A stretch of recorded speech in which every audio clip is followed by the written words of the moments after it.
వాళ్ళు మీరు home minister అయిన సందర్భంగా మీకు సన్మానం ఏర్పాటు చేశారండి. ఎవడికి కావాలా బోడి సన్మానం?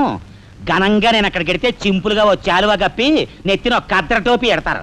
కలిసి వచ్చే కట్టిప్పు. ఇది సెంట్రల్ జైల్లో ఉన్న ఒక అతను ఫిరోల్ కోసం పెట్టుకున్న పిటిషన్ అండి. ఈ లండా సోరీ పేరోలు ఇవ్వడం మనకెందుకయ్యా? ఆ మధ్యన బెజవాడ కుర్రాడికి ఇచ్చిన పీకల మీదకి తెచ్చుకున్నా కదా. 1 lakh అన్నాడు సార్.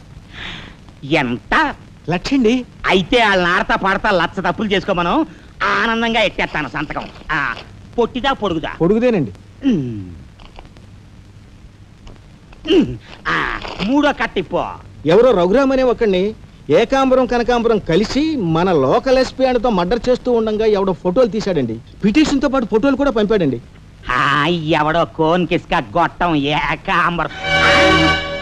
ఏకాంబరం? అవునండి. మా ఏకాంబరం? అవునండి. అమ్మని కట్టెట్టయ్యి కట్టెట్టయ్యి.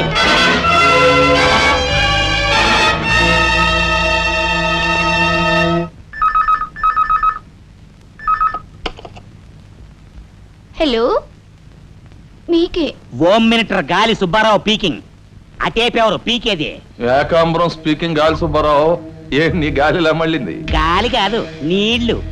హుస్సేన్ సాగర్ లో బుద్ధుడి గ్రహం మునిగిపోయినట్టు కాసేపట్లోనో కూసేపట్లోనో నువ్వు మునిగిపోబోతున్నావు. అది వేళాకోళాలు సాలించి సంగతి ఏమిటో చెప్పు. ఏంటి సంగత? అలాగా నీ బొందిలా కట్టుకుని నుంచి 6 లీటరే. లీటర్లకి ఎప్పుడొస్తా? లీటర్ ఇంకమ్మా 2 లీటర్లకు వస్తాం కానీ ఇదిగా మాకు మంచి రోజులు వస్తాయి. తీసుకో. మిస్టర్ నారాయణ, మీరు హోమ్ మినిస్టర్ గారికి మర్డర్ కేసు గురించి పిటిషన్ పెట్టుకున్నారు కదా. మరో కంటివాడికి తెలియకుండా ఎంక్వైరీ అడ్రస్ పడ్డాయి.